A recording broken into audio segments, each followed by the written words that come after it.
Okay, welcome back. Today we have another CS2 vs Dota 2 video. This is an ongoing series where I put up CS2 against other hobbies such as, TCGs like Magic or Pokemon, or in this case, other video games such as Dota 2 or Team Fortress 2 to see who gets a better return on investment. So the rules are simple. It's just the total cost of the cases and the keys, and then you get the value of what you opened, and you take the percentage of that to see who gets a better return on investment in terms of percentage wise. So if I were to open a bunch of things and say I open a CS2, I open a knife and it goes way above the value of the cost of the keys and the cases, then I'm in a 100 plus percentage ratio, which means that you've done way better than you expected and you got back way more than you invested, right? That's a really unrealistic scenario. It doesn't really happen.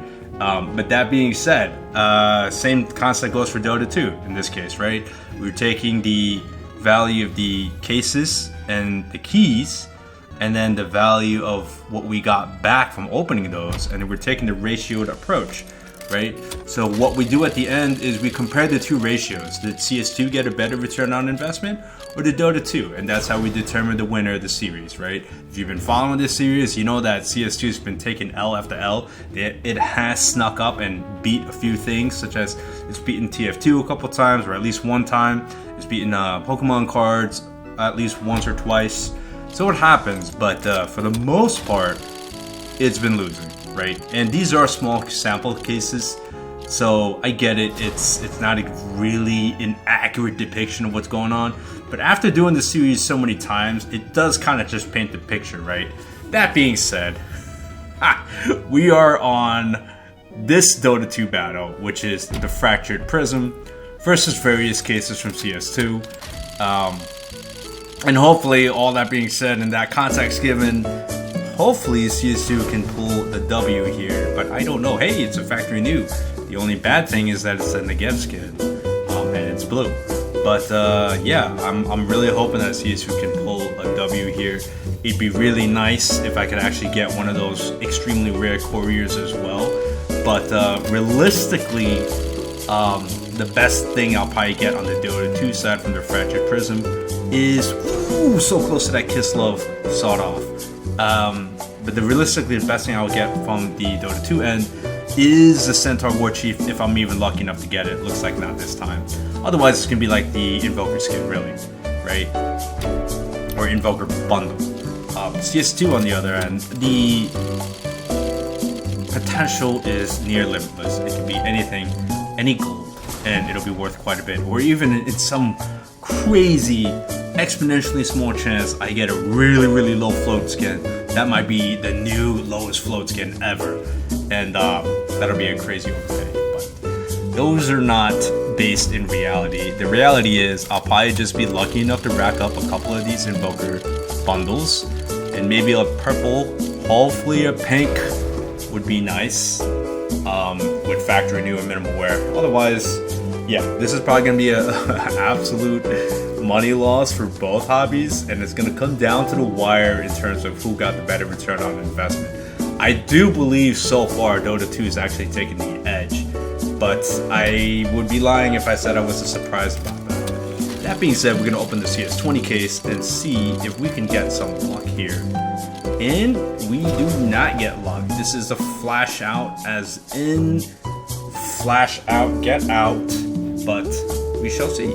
And also, the chances of getting either of those Jumo couriers is really, really small. Right? Same as just winning maybe a scratch card,